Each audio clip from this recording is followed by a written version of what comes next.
Welcome to potential study IQ। कैसे हैं आप लोग? आशा है आप लोग अच्छे होंगे।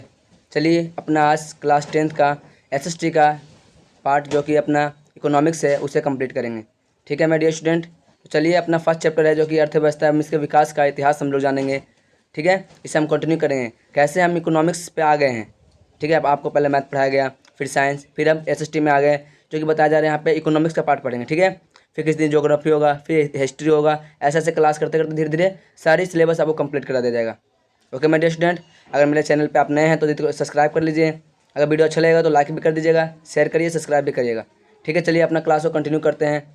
ओके मेरे डियर स्टूडेंट, तो देखिए सबसे पहले यहाँ क्या बताया जा रहा है, आप इसे देखिएगा। सबसे पहले यहाँ क्या बोल रहा है, हमारी मतलब अर्थव्यवस्था में इसके विकास का इतिहास। देखिए अर्थव्यवस्था क्या है, अर्थव्यवस्था का मतलब होता है हमारे जीवन से रिलेटिव, हमारा व्यवस्था कैसा है, हमारा इकोनॉमिक्स प्रॉब्लम है या आर्थिक मंदी है या नहीं है, ये हम लोग देखते हैं। ठीक है, इसके विकास का क्या इतिहास रहा है, धीरे धीरे हम लोग कैसे मतलब गरीबी हालत से धीरे धीरे ऊपर की ओर बढ़ते गए और अमीर बन गए एक तरह से। कैसे कोई एक गरीब व्यक्ति अमीर बन जाता है, कैसे मतलब कोई भी किसी घर का कंडीशन इतना बुरा रहता है फिर उसके आगे जाने के बाद कंडीशन अच्छा हो जाता है। चाहे कोई घर की बात करिए चाहे कोई देश की बात करिए, इस सब के सब डिपेंड करेंगे। और हमारी आर्थिक स्थिति इतनी कमज़ोर क्यों रही है। देखिए हमारा जो भारत देश है, ठीक है, जो सबसे महान देशों में कहा जाता है कि हमारा भारत है ना, ऐसा कोई स्थिति नहीं था। लेकिन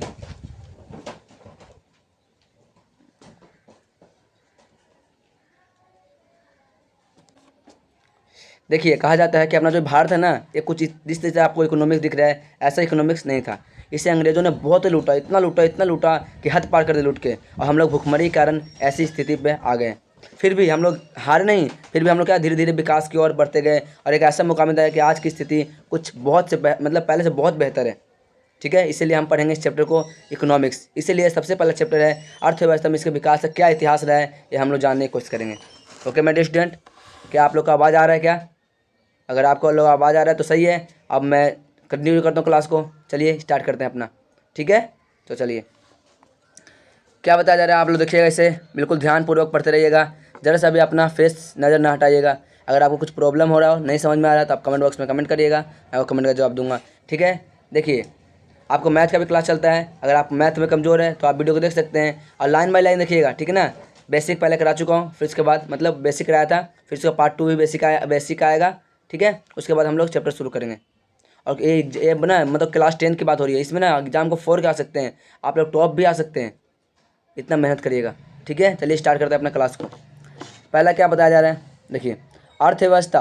देखिए क्या भारतीय अर्थव्यवस्था का वर्तमान स्वरूप कई एक दिन की संरचना नहीं है। ये जो आपको दिख रहा है अभी के डेट में जो संरचना है वो कोई एक दिन का नहीं है, ये बहुत दिन का है, बहुत पहले की है, ये बहुत बीती कहानी का है। ठीक है, क्या हो रहा है, इसकी मूल सूत्र इसकी मूल सूत्र की जड़ें काफ़ी गहरी है। एक दिन की कोई संरचना नहीं है, बहुत गहरी है एक तरह से। ठीक है, ऐसा बताया जा रहा है। ठीक ना, आगे देखते हैं नेक्स्ट क्या बोल रहे हैं। 15 अगस्त 1947 को मिली आज़ादी से पहले लगभग 200 वर्ष तक भारत मतलब वर्षों तक भारत अंग्रेजी शासन का गुलाम था। सुनिए, जब भारत आज़ाद नहीं हुआ था यानी भारत जब गुलाम था तो लगभग 200 वर्ष, 100-200 की एक 2 साल की बात नहीं हो रही, 200 साल तक भारत अंग्रेजों का क्या रहा, गुलाम बन के रहा। गुलाम जिसे बोलते हैं गुलाम, हर काम को करवाता पर उसे पैसा नहीं देना, बिल्कुल वैल्यू नहीं, वैसा था हम लोग का भारत। सोच लीजिए अंग्रेजों ने कितना लूटा। आगे देखिएगा, उस समय भारत को सोने की चिड़िया कहा जाता था।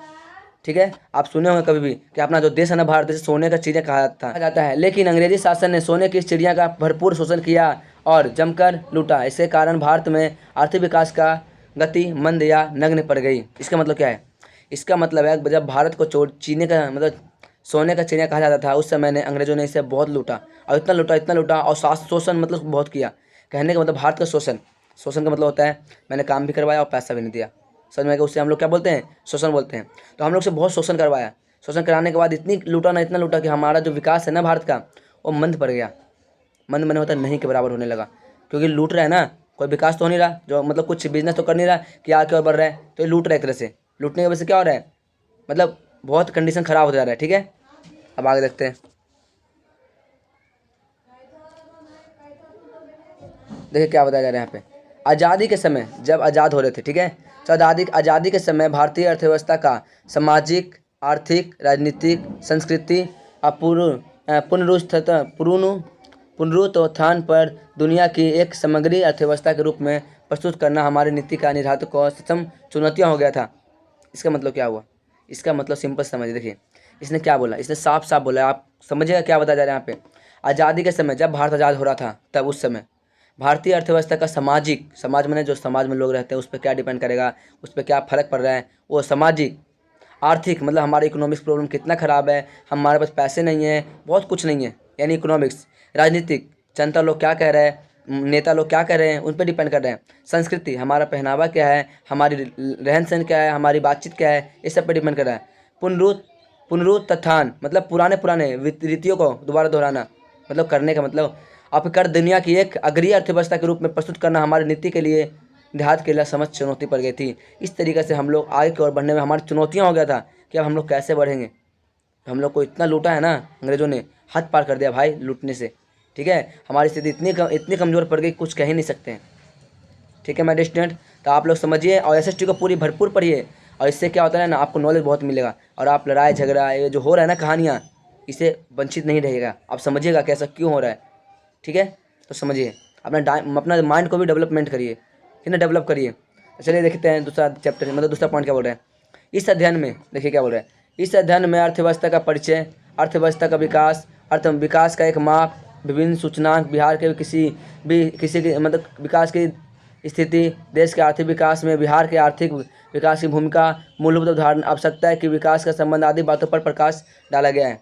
अब एक पॉइंट पर चर्चा करते हैं। देखिए आपको पहले कलर चेंज कर लेता हूँ, उसके बाद आप लोग को दिखा दो क्या यहाँ पे चर्चा करने के लिए बोल रहे हैं। सबसे पहले इस अध्ययन में हम लोग क्या पढ़ना है, अर्थव्यवस्था का परिचय। सबसे पहले इंट्रोडक्शन देखेंगे, क्या इंट्रोडक्शन है, कैसे अर्थव्यवस्था विकास हुआ, कैसे विकास नहीं हुआ, क्या वजह है नहीं विकास होने का, क्या वजह हो सकता है विकास होने का, सब इसमें पढ़ेंगे। ठीक है, अर्थव्यवस्था का विकास, परिचय पढ़ लिया। अर्थव्यवस्था का विकास, विकास कैसे होगा अर्थव्यवस्था को, कैसे धीरे धीरे अर्थव्यवस्था विकास होगा या कैसे नहीं होगा, उस पर डिपेंड करेंगे। ओके मेरे स्टूडेंट, आगे चलते हैं। विकास की माप, हम विकास कर रहे हैं, कैसे ना जाने कि हम लोग विकास कर रहे हैं, उसके बारे में नापना। ठीक है, ये हमारा इंडिकेट करेगा कैसे उसको नापते हैं, कैसे उसको सूचनांक करते हैं। ठीक है, नापना एवं सूचनांक, सोई सूचनांक करना। बिहार की स्थिति, बिहार की कैसी स्थिति है, खराब है, अच्छा है, बहुत ख़राब है, ये डिपेंड करेगा।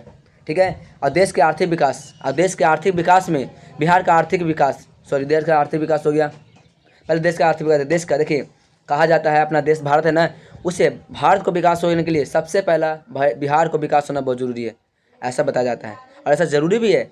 ठीक ना, अगर बिहार विकास होगा तब में ही तुम्हारा भारत विकास होगा, वरना विकास नहीं हो पाएगा, अधूरा रह जाएगा। ये मैं नहीं कह रहा हूँ, बड़े बड़े इकोनॉमिक्स लोग कहते हैं जो बहुत इसके बारे में स्टडी कर चुके हैं। ठीक है, आगे देखते हैं। फिर क्या बोल रहा है, बिहार के आर्थिक विकास, बिहार के पहले हम पढ़ेंगे देश के बारे में, फिर हम पढ़ेंगे बिहार के बारे में। बिहार के लोग क्या काम करते हैं, बिहार के लोग कैसे रहते हैं, बिहार के लोग क्या खाना खाते हैं, खाना तो वही खाते हैं, मतलब कैसे कैसे खाने पीने का भी स्टाइल होता है।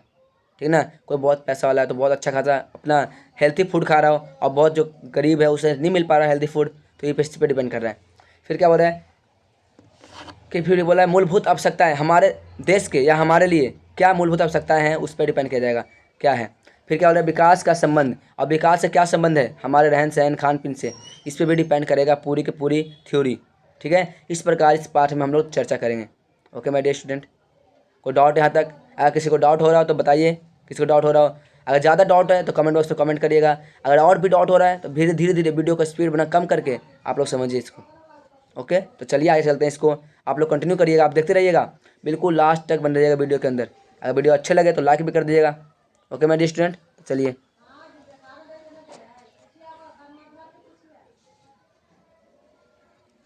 अब देखिए क्या बता रहा है, अर्थव्यवस्था का परिचय यानी इंट्रोडक्शन ऑफ इकोनॉमिक्स।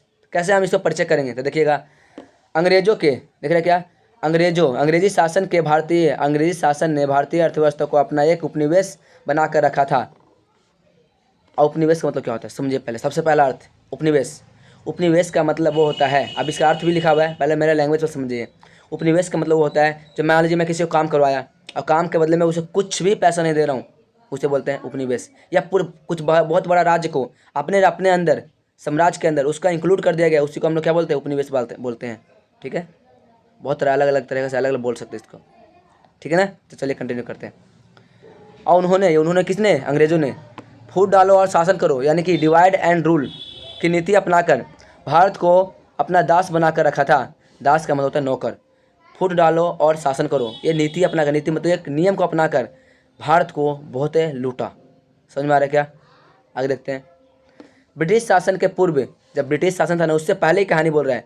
पूर्व भारतीय अर्थव्यवस्था के कृषि प्रधान होने के बावजूद उद्योग, व्यापार, यातायात, देखो उद्योग, व्यापार, यातायात, आधारभूत संरचना में अन्य कई महत्वपूर्ण देशों की तुलना में अच्छी स्थिति में थी। इसका अर्थ क्या हुआ? इसका अर्थ सिंपल सा ये हुआ, देखिए इसने बोला जब अंग्रेजी शासन से पहले हमारा देश भले ही कृषि प्रधान देश है, मतलब कृषि माने किसान करने वाला देश है, फिर भी बहुत आगे था। किसमें? उद्योग में, किसमें? व्यापार में, किसमें? यातायात में, किसमें? आधारभूत संरचना में, और देशों से बहुत ही महत्वपूर्ण और अच्छी स्थिति में था ये भारत। समझ में आ रहा है क्या? लेकिन अभी क्या है? अभी बहुत कमज़ोर हो रखा है। समझ पा रहे हो क्या? आगे देखते हैं नेक्स्ट क्या बोल रहे हैं। लेकिन शोषण एवं दमनकारी नीतियों के कारण भारत की स्थिति जर्जर हो गई। इसका मतलब क्या है? अंग्रेजों ने इतना लूटा, इतना लूटा, इतना लूटा कि हम लोग एकदम जर्जर हो गए, मतलब मजबूर हो गए हैं। ठीक है, ऐसा इकोनॉमिक्स का कुछ पार्ट है। फिर आगे देखते हैं। गरीबी, अशिक्षा, अंधविश्वास, विषमता तथा शोषण करना साम्राज्य था, शोषण का साम्राज्य बन गया था। सुनिएगा इसका मतलब क्या है। यहाँ गरीबी इतनी हो गई कि हर एक 4 कदम पे एक गरीब नजर आएगा, हर एक 5 कदम पे गरीब नजर आएगा। इतनी गरीबी। अशिक्षा बिल्कुल ना के बराबर, इस बिल्कुल मतलब पढ़े लिखे व्यक्ति है ही नहीं, यानी अशिक्षा बहुत बढ़ गया। यानी तनी सुन नॉलेज, भाई आप फॉर्म भर दीजिए ना, भाई आप लोग कर दीजिए ना। मतलब खुद में इतना नॉलेज नहीं है, सोच लीजिए इतना हमारा मतलब देश को ख़राब कर दिया था अंग्रेज़ों ने। ठीक है, आज उसी का हम लोग गुलाम है। कैसे?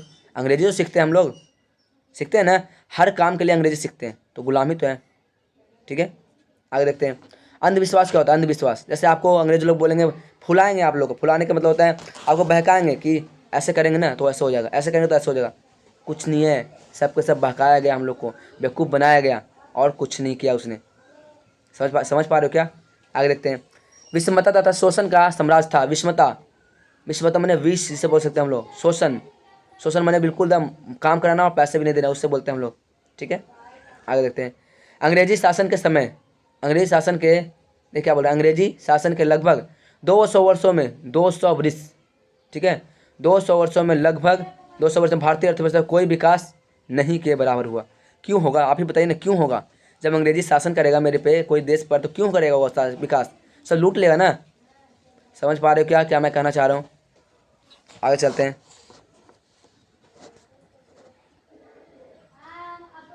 देखिए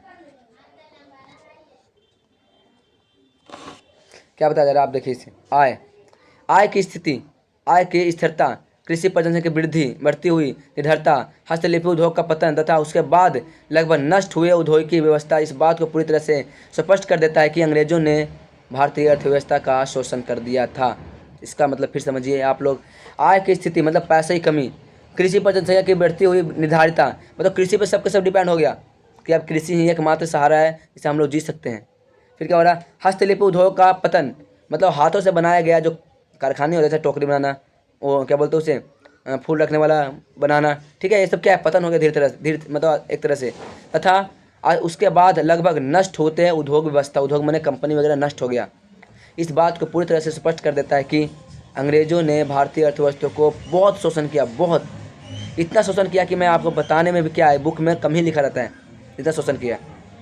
आगे देखते हैं। हम लोग पढ़े उपनिवेशवाद क्या है। उपनिवेश, उपनिवेश अभी थोड़े पहले उसका अर्थ समझिएगा।